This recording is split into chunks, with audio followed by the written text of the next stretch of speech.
London, lane 5. Please put attention immediately.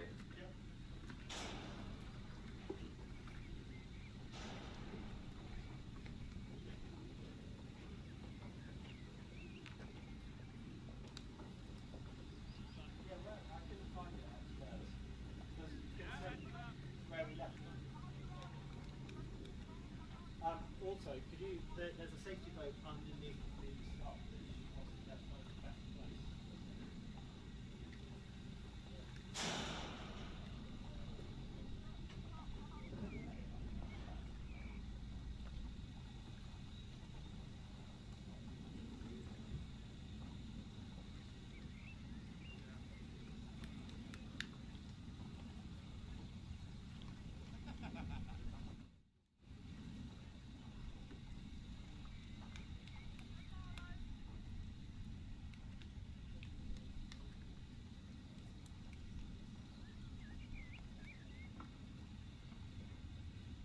London, ready to start, visual warning, please acknowledge. This is race 1, Heat A, Coxless Falls. Marlow, as you are.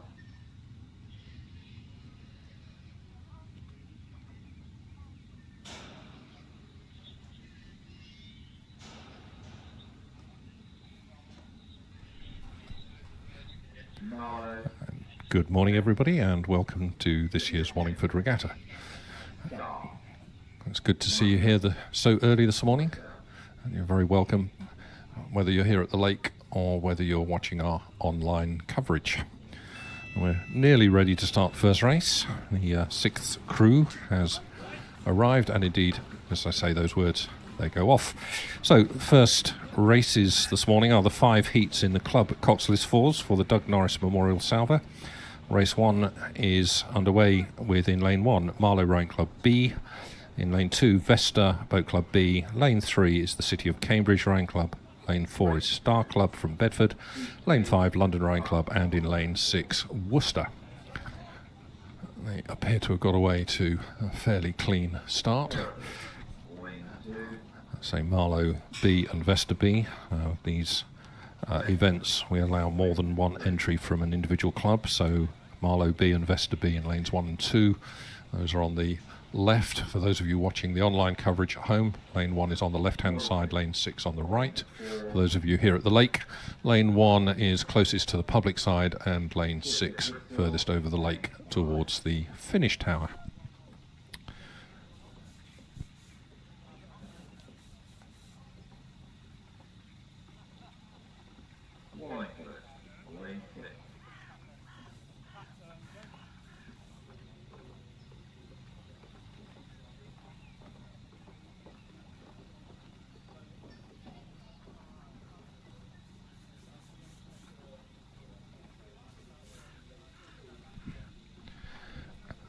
Looking down the course from our vantage point in the finish tower, it looks to me that City of Cambridge in lane 3 maybe have just pulled away a little from Vesta and Marlow alongside them in 2 and 1. But very little between them. City of Cambridge with Star Club in 4, London Rowing Club in 5 and Worcester in 6. As they came through the 500 metre point, it was indeed City of Cambridge with the lead, but only by just under a second from Star Club. So City of Cambridge time to 500 metres, minute 32.09. Then Star Club, London Rowing Club, Marlow B, Worcester and Vesta in that order.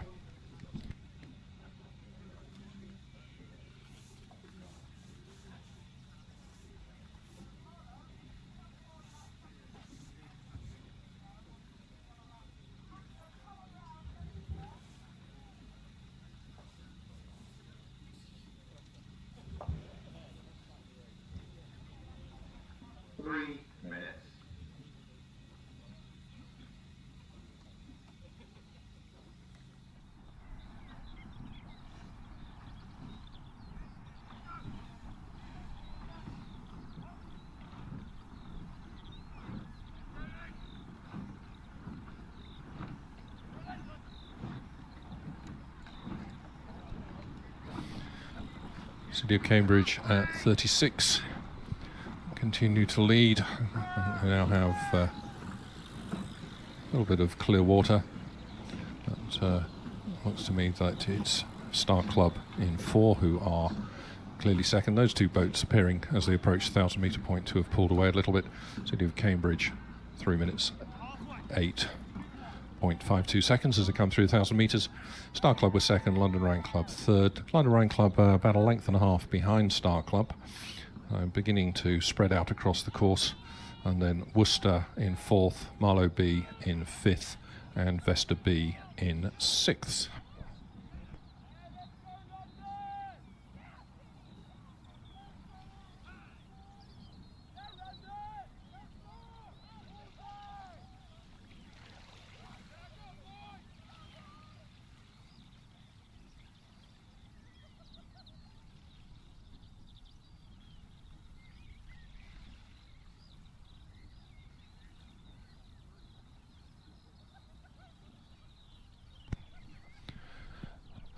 Those of you watching at home will be seeing that we've several cameras along the course, and we also have some drone footage which are picking up now, and we can see these Coxless fours have now spread out quite considerably from each other.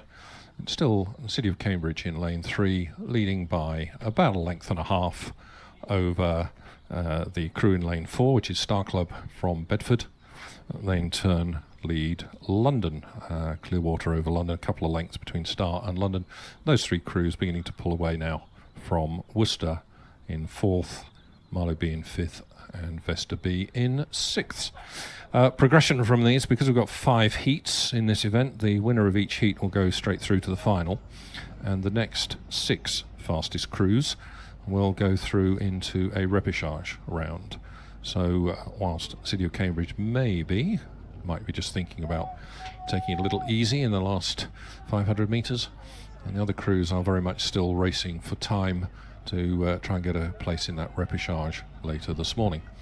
Coming up towards the final 250 metres of this race, City of Cambridge in lane 3 continue to lead, now easing away a couple of lengths ahead of Star Club in 4. Those two crews out in the middle of the lake. Still rowing very neatly, very tidily. City of Cambridge at 36 still. Just pushing along 2 lengths ahead of Star Club in 4.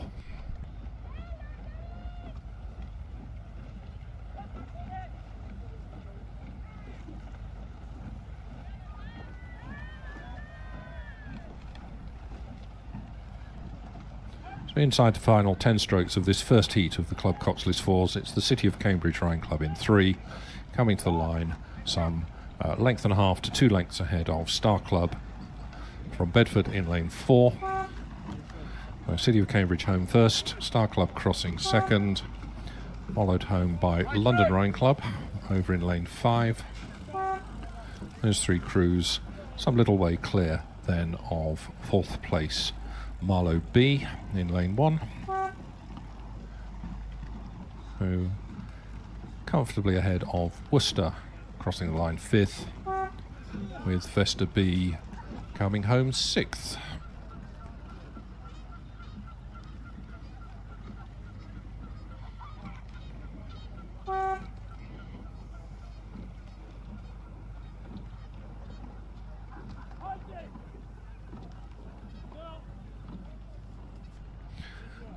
Race 2 has already started, the second of these heats in the Club Coxless Fours, and looking down the course, I think we have all 6 boats. We do.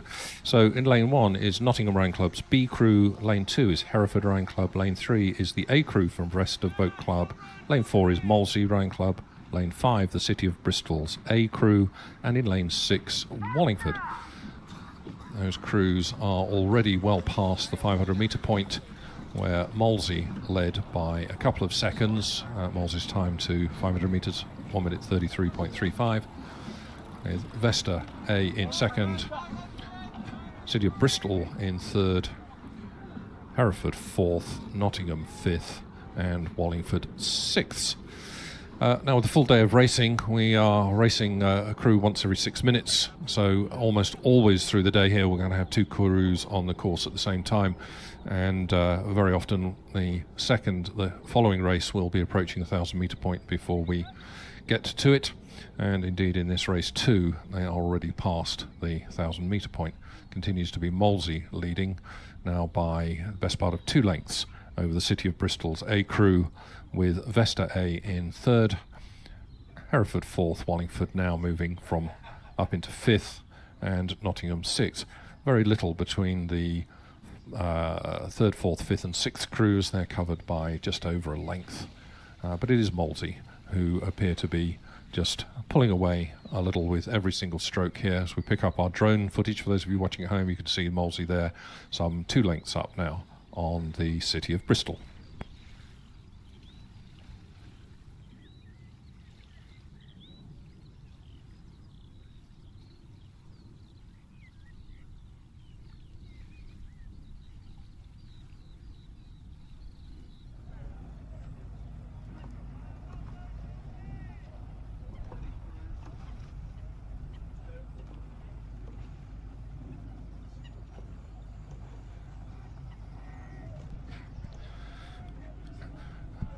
Molesey seem to be very relaxed in this. They're rating just 33, which suggests to me in Coxless fours, in reasonably calm conditions, that they are just cruising.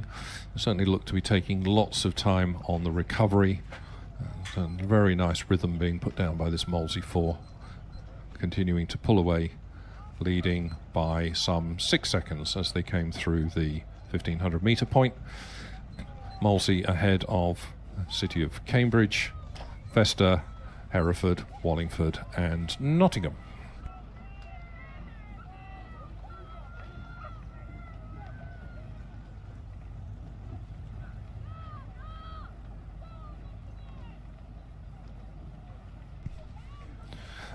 Coming into the last 250 metres, this zone marked with the red boys continues to be Molesey.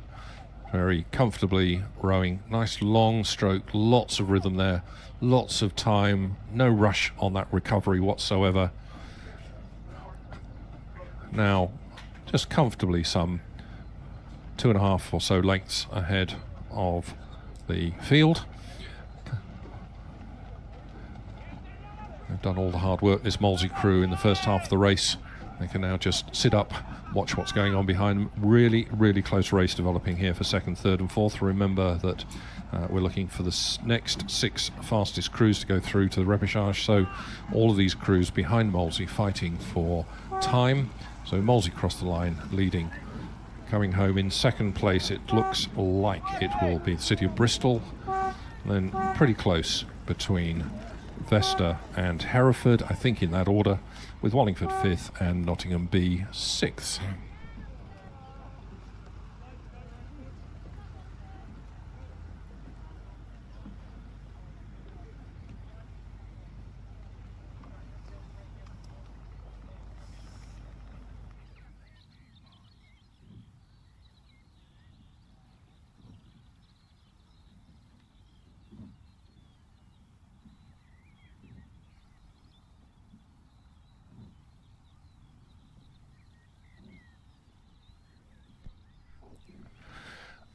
Straight on then with race 3, the third heat of these 5 heats in Club Coxless 4s.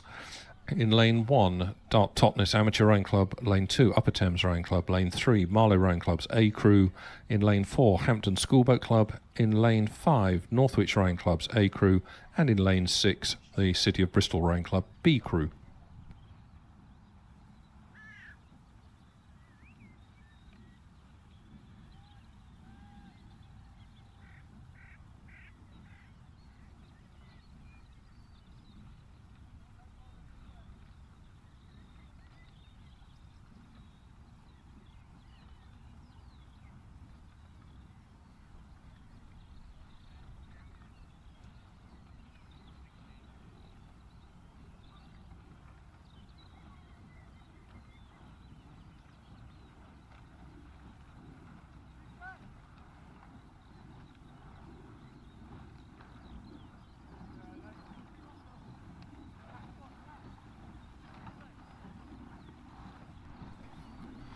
just approaching the 1,000-metre point in this third race of the day. And we can see that the crews have already spread out quite a long way. The quickest crews have pulled quite some distance ahead.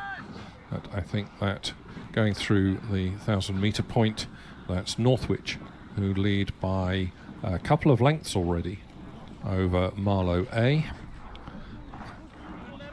Northwich's time to the 1,000-metre, 3 minutes and 7.38 seconds. So Marlow A crossing that 1,000-metre point, the halfway point on this course, in second place, with Dart Totness third, Hampton School fourth. Just waiting for City of Bristol to cross in fifth, and Upper Thames crossing in sixth. So about a 5-second lead there for Northwich in the first half of this race, coming through the 1,000-metre point. At something like 25 seconds covering all 6 boats. So they are quite considerably spread out. Quite a variation in speed here between these boats. But it is the crew from Northwich who lead fairly comfortably at the halfway point.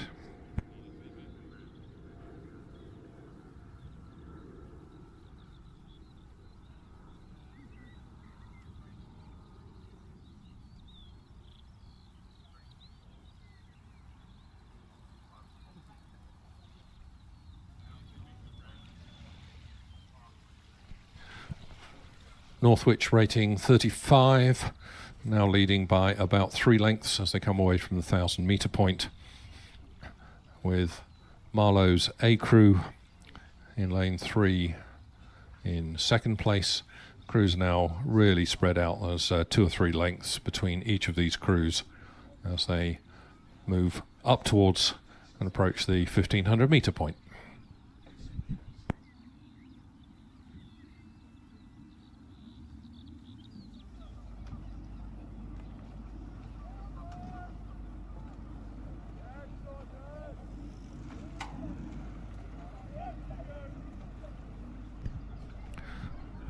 Northwich still at 35 strokes per minute, approaching 1,750 metres. Really quite a lively Coxless 4, this Northwich crew. They are steaming along really, really well. A really good row up this course this morning. I think they've just picked the rating up a little as they come into the 1,750 metre point. And just a real stretch of the legs, really blowing away the cobwebs early in the morning and really pushing down this course with some style, with some elan, lovely technique, beautifully smooth water here for everybody, so it's nice and even conditions across the course. But this Northwich crew, the class act in this third heat of the Club Coxless 4s, with about a dozen strokes to go to the line.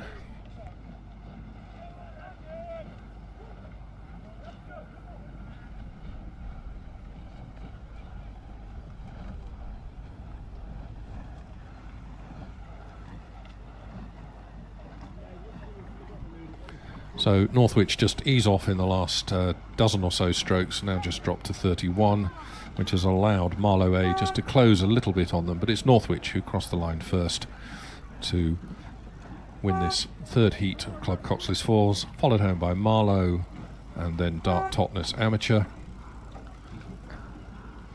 And then a bit of a big gap here now, back to the 4th placed crew in this heat, Hampton.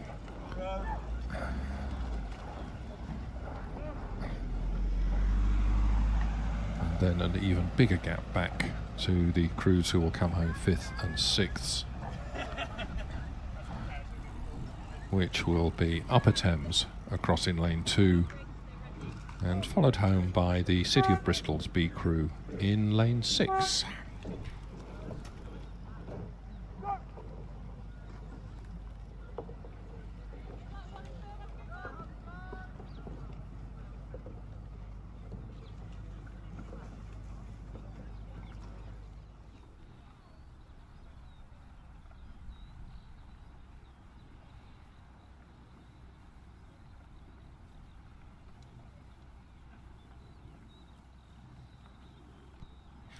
Straight on then with race 4 fourth of the heats in this Club Coxless Fours for the Doug Norris Memorial Salvo. We have a scratching from this race, so only 5 boats. In lane 1, Henley Rowing Club. Lane 2, Minerva Bath Rowing Club's B Crew. In lane 3, Thames Rowing Club. Lane 4 is Derby Rowing Club's B Crew. Lane 5, Nottingham have scratched. And in lane 6, Vesta's C Crew. Looking down the course, it seems to me that the starter has probably asked Vesta to move across into lane 5 so that we have nobody in 6. But I believe that is Vesta who have dropped onto the lane 5 where we should have seen Nottingham.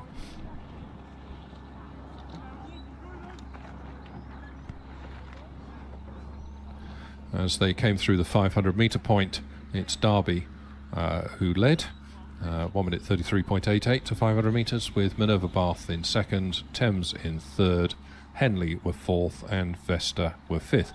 Crews are already past the 1,000 metre point, and picking them up there, it's Derby who continue to lead now by some 4 seconds from Minerva Bath, then Thames, then Henley, then Vesta. So the same running order as they came through the 1,000 metre point as had been at 500. And we can see now from our drone footage that Derby hold about a length and a half to 2 length lead, and then very, very little between Minerva Bath and Thames. Indeed, it was only a little over half a second between Minerva Bath and Thames as they crossed the 1,000 metre point.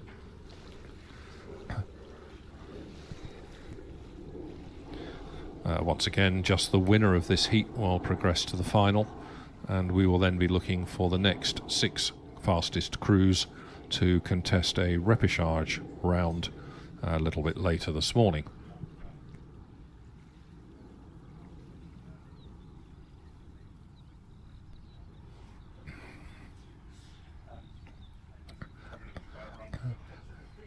Approaching 1,500 metres, again it's Derby with about a 2 length lead.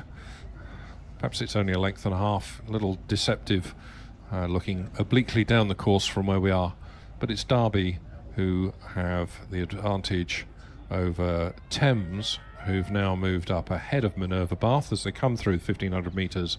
Thames appear to be moving quite nicely, trying to close that gap back to Derby. That's about a 5-second gap as they came through the 1,500 metre point. But it's Thames who really seem to be steaming this second half of the course. Be interested to see whether Derby have anything left to hold them off, or whether Derby have used a little too much of their reserves in the first half of the race. But as I look across the course, I do think Thames are continuing to close in on Derby. 5-second advantage at the 1,500 metre point as they come past the 1,750. I think that lead is coming down. I think it is Thames who are moving the quickest of these boats. Have Derby done enough to hold them off as they come into the final 20 strokes or so of this race? Derby still with just about a 1 length lead. I think Thames maybe have put in their push and have used up what they had in reserve, and Derby now just holding them off nicely. Derby look up, look across at them. They see Thames have used their sprint. It's had an effect, but not a big enough one. So it's Derby with just over a 1 length lead coming towards the line. 6 or 7 strokes to go. Derby Rowing Club in this 4th heat of Club Coxless Fours. Derby ahead of Thames, with Minerva Bath in their bright yellow kit coming in 3rd. But there we see Derby cross the line to take their place in the final later, followed home by Thames, Minerva Bath, Henley, and then bringing up the rear of the field will be Vesta.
So we move straight on to the fifth heat of this club Coxless Fours, the fifth and final heat of this rather large event. We should have had the UK Armed Forces crew in lane 1, but they have scratched, so just 4 crews in this.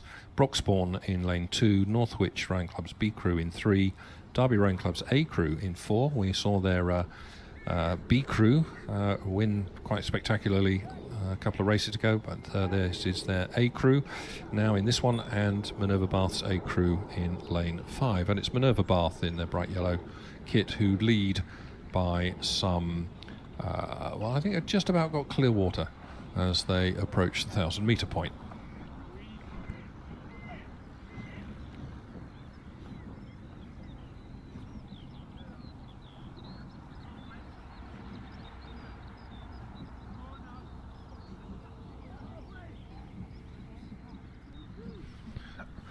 Minerva Bath at 35 strokes per minute, and they actually look quite relaxed. They're taking lots of time on the recovery between strokes. Just that moment of relaxation, that extra, it might only be 0.2 or 0.3 of a second on the recovery, just gives them that chance just to relax, just a touch, relax the grip with the hands on the handle, just allow that little bit of tension just to ease away a fraction. That looks very nice by Minerva Bath. 1 or 2 coaches might want a slightly longer stroke. It's looking quite nicely together, and there's certainly some significant power in the water. As they came through the 1,000 metre point there, they were certainly just picking it up very nicely, moving the boat forward very nicely. So that's Minerva Bath across in lane 5 in this 5th heat of the Club Coxless Fours.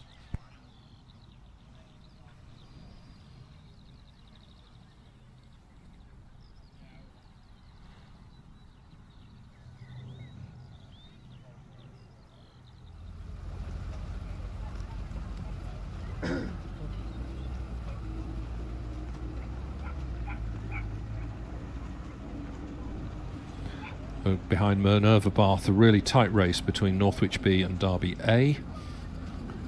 And those 2 crews are just about dead level for 2nd and 3rd, with Broxbourne in lane 2, a couple of lengths further back.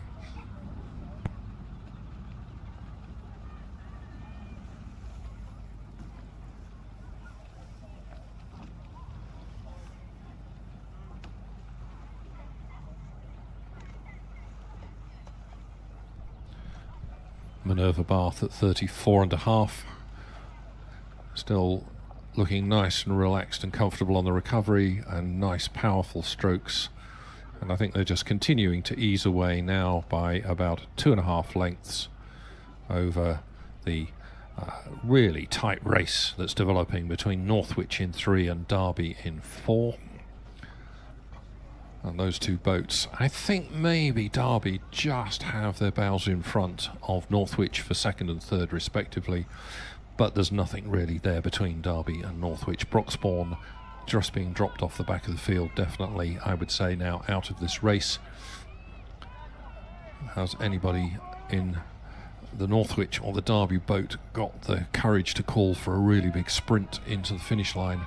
I don't think that they can now do anything about the lead that Minerva Bath's A crew across in lane 5, crew in yellow, coming up towards the line, just comfortably in the last 10 strokes or so. No need to do any more than they're currently doing, just across the line first. The other 2 boats have closed back a bit on them. Northwich in 3 have, I think, just come through Derby in the last 20 strokes just to get their bows in front, and it's going to be really tight on the line between those 2. That'll possibly go to a photo finish.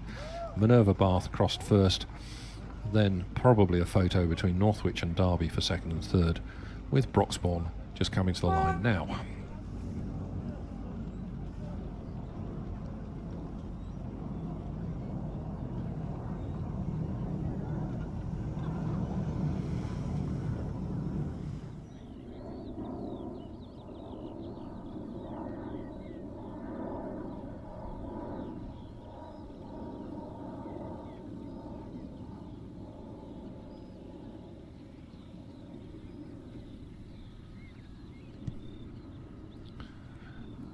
So, yep, indeed, the judges here on the line have called to have a close look at the video in slow motion and photos for that Northwich Derby decision on the finish line there for second and third. Remember, we're looking for not just the heat winners here to progress. I think Minerva Bath A can paddle back to the rafts knowing that their place in the final just secured it, but we are looking for the next 6 fastest crews to take part in a repêchage round. Now, after the third heat, I can tell you that those 6 crews sitting in order were Star, Marlow A, London, City of Bristol A, Dart Totnes Amateur and Vesta A, but we are obviously looking to see whether from the 4th or 5th heats whether anybody has displaced some of those, and I think that we have to wait a little moment or two longer for that to appear.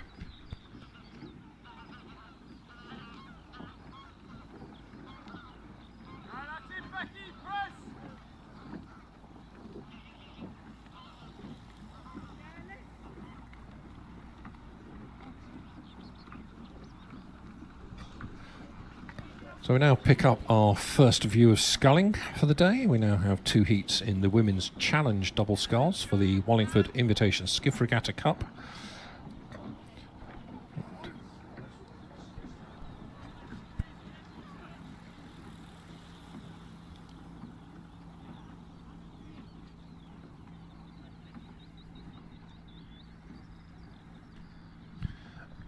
So in this race, where we have in lane 1 Molesey, lane 2 is London Rowing Club's D Crew, lane 3 is Newark, lane 4 London B, lane 5 should be Leander, but looking down the course I think we have a crew missing, and it might be them, but 5 should be Leander, 6 Upper Thames and 7 Worcester.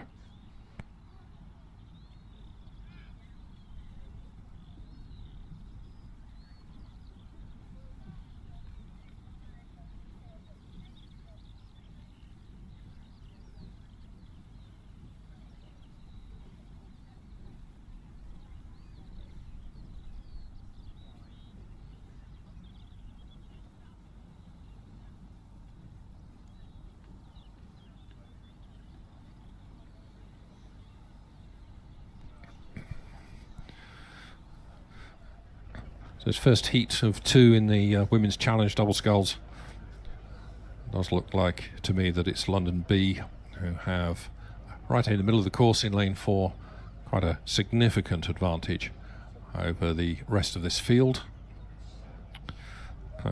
Just a quick note on nomenclature. We were looking at Coxless 4s earlier and I said that's the club Coxless 4s event, and these doubles are the Women's Challenge double sculls.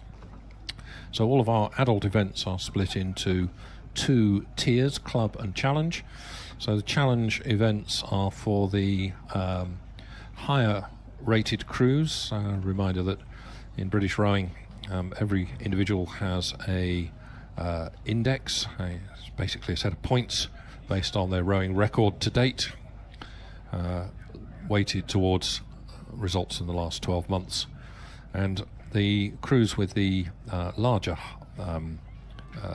index are in these challenge events, and these are crews who've got ambitions to do very well at Women's Henley or Henley Royal in the summer. So in the old parlance, maybe we think of these as the sort of Senior 2, Senior 1 and elite crews.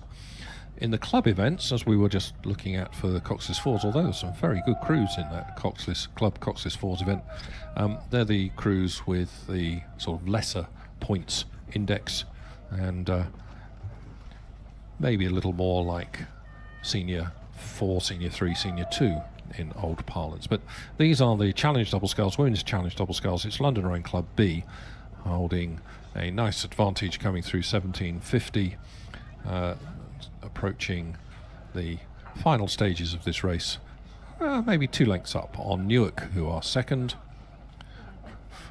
Third are London D, and then we're quite some little way back to Molesey, who I think are 4th, and Upper Thames, Worcester 5th and Upper Thames 6th. Just confirming that Leander, who should have been in this race, are indeed the crew that scratched.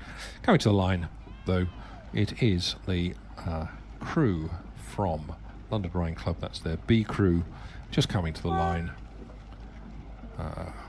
2.5 lengths or so ahead of Newark, who cross in second place. And then a little bit of a bigger gap, 3 lengths maybe, that is now back to London D, who cross now. And those three quite some way clear of the rest of the field. Molesey just stopped there for a moment. I think one of them maybe just caught a crab, and I think that's allowed Upper Thames, Worcester, right over here on lane 6, just to pip them for 4th, Molesey 5th, and therefore that has to be Upper Thames coming home in 6th.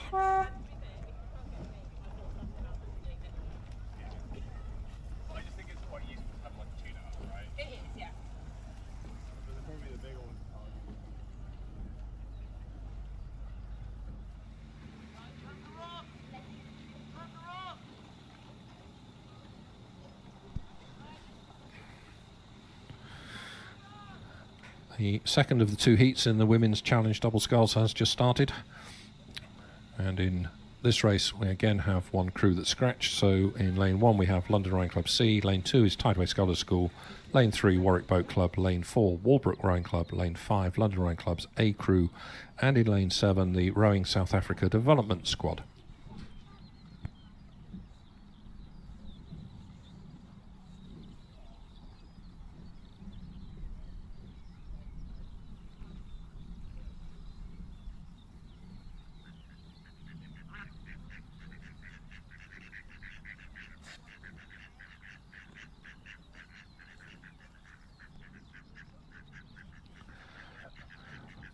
So, first time today we're seeing the Rowing South Africa Development Squad here in these Women's Challenge Double Sculls. The South African squad is a J16 athletes. They've been selected on the basis of J16 singles and J16 Coxless pairs results at their National Schools Championships, which were held a couple of months ago, back in March. And it's a development squad putting in some effort with a serious training camp here in the UK for 2 or 3 weeks, and a taste of this kind of rowing, this kind of racing, particularly some international competition. Of course, they row on this kind of water back for their own championships. But this is bringing them into competition internationally, perhaps for the first time. And Rowing South Africa makes this investment, and has done for many years. We've welcomed them here most years, I think, for the last probably 10 years or more. Rowing South Africa makes this investment because they hope that these athletes will transition into their team for the World Under-19 Championships in a year or two's time. So great to have you with us, and I know that there are your folks back home in South Africa watching our online coverage. Good morning to all of you out there, and nice to have you join us.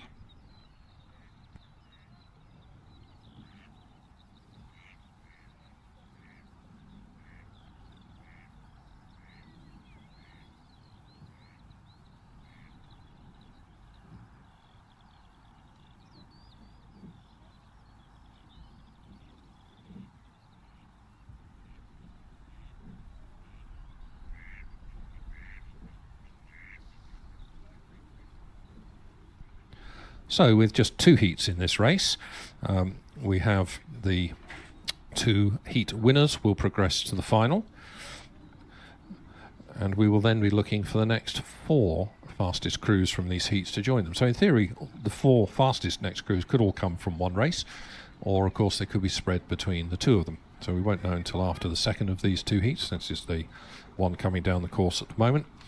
So as I say, in second heat, London Rowing Club C crew on the far side, Tideway Scullers, Warwick, Walbrook, London A, and Rowing South Africa. As they approach the 1,000 metre point, I think it's London A who have the advantage, as they come through by a couple of lengths over, I think,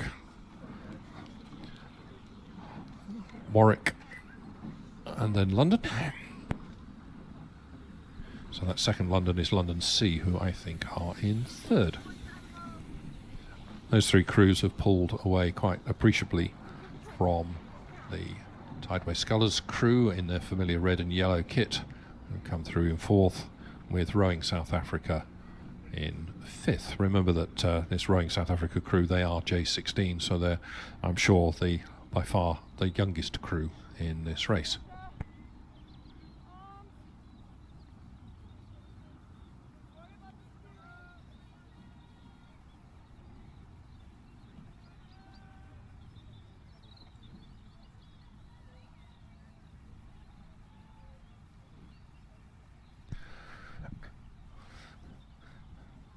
As they come away from the 1,000 metre point, I don't think there's that much between London A and Warwick, over in the middle of the lake. But it's London A with the advantage in this second heat of the Women's Challenge Double Sculls for the Wallingford Invitation Skiff Regatta Cup.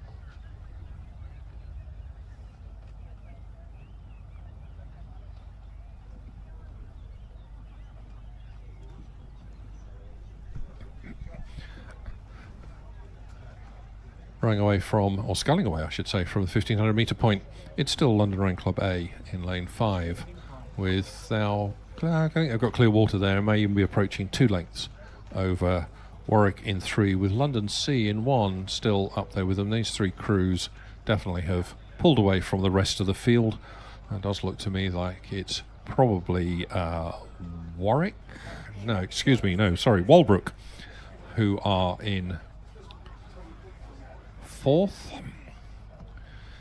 Our drone, I don't think, is picking up quite all of the crews there, those of you watching. I obviously haven't had my first cup of coffee yet this morning, because that's definitely Warwick in their pale yellow, I believe, who are leading London by a couple of lengths. I think the drone footage just had them out of shot when I said a little earlier, but that's over in lane 3 in this second heat of the Wallingford Invitation Skiff Regatta Cup, which is being competed for by the Women's Challenge Double Sculls. Approaching the line inside the last 250 metres. Well, it's quite a good race, this, and the angles that we're looking at are against a deceptive order, but London Rowing Club over in lane 1 are very much, I think, now the leading boat in this race as I look across the course. London being followed home by Warwick, and then London A over in 5. So yes, it's definitely London C in the first place in this heat, being followed home by Warwick in 3. London A over in 5. Walbrook coming home in lane 4 in 4th place. And then a very significant gap back to the J16s of the Rowing South Africa Development Squad over in 6, and Tideway Scullers School in 2.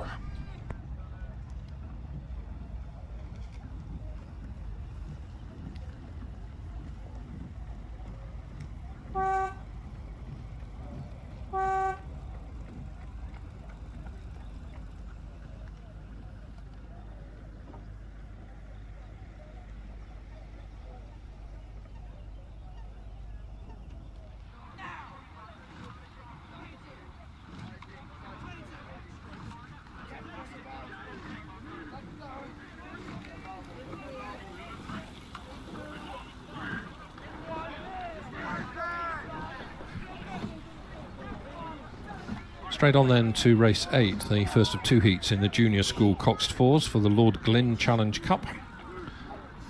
We should have 6 crews in this.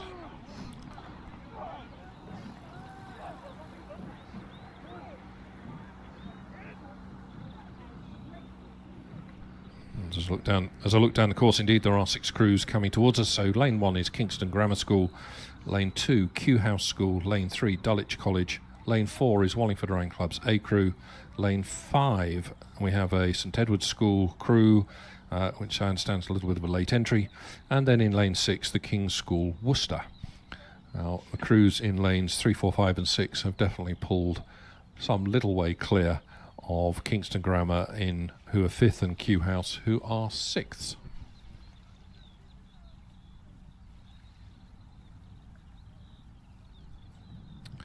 Coming away from the 1,000-metre mark, it's Dulwich College in lane 3 who lead ahead of St Edward's School, with Wallingford, I think, overlapping St Edward's, and the King's Worcester also very much in this. Not a lot between those 4 crews, but it's Dulwich in 3 with a small advantage. Maybe a length, actually, over the rest of the field.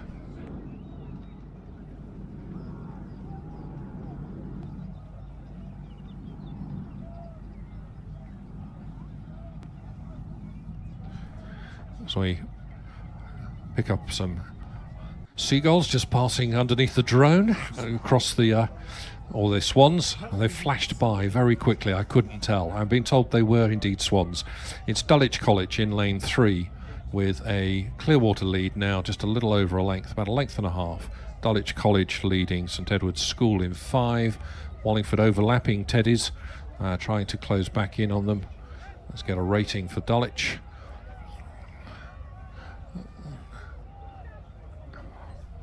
Dulwich at 34, and I think Dulwich are just easing away with every stroke here, just taking another 2 or 3 inches advantage with every one of these long, powerful strokes from Dulwich. Nice rhythm, some relaxation on the recovery there, letting the boat run, all steering quite a nice straight line. So the Coxes are doing a really good job here. Nobody wandering from left to right up their lane. And Wallingford continuing now, trying to close on St Edward's. I think it's now down to about a half a length as Wallingford pick up a bit of a charge in towards the line. Teddy's just maybe looking a little laboured and a little tired. Wallingford definitely the livelier of those 2 crews in 2nd and 3rd place. Wallingford now at 34, but out front it's Dulwich College in lane 3 with a lead of about 2 lengths. The winner will go through to the final, where they will be joined by the next 4 fastest crews. So both Wallingford and Teddy's pushing very hard to be one of those 2 crews, one of those 4 crews, excuse me. Teddy's, I think, just doing enough to hold off Wallingford in these last few strokes. Maybe, maybe not. This one might also go to a photo. But coming to the line, it's Dulwich College in 3, who cross with about a length and a half ahead of Teddy's in 5, with Wallingford chasing very close behind in 3rd place. And then the King's School Worcester in 4th place, and then quite a big gap back to Kingston Grammar School, who will cross 5th, and Kew House School, who will be 6th.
Straight on then to race 9, the second of these 2 heats for the Junior School Cox 4s. Wallingford Rowing Club's B crew in 1, Clare's Court School in 2, Shrewsbury School in 3, Emmanuel School in 4, Reading Bluecoat School in 5, and Pangbourne College in 6. And that's what we were expecting from the start, from the draw. It does look, though, looking down the course, that we only have 5 crews, and at the moment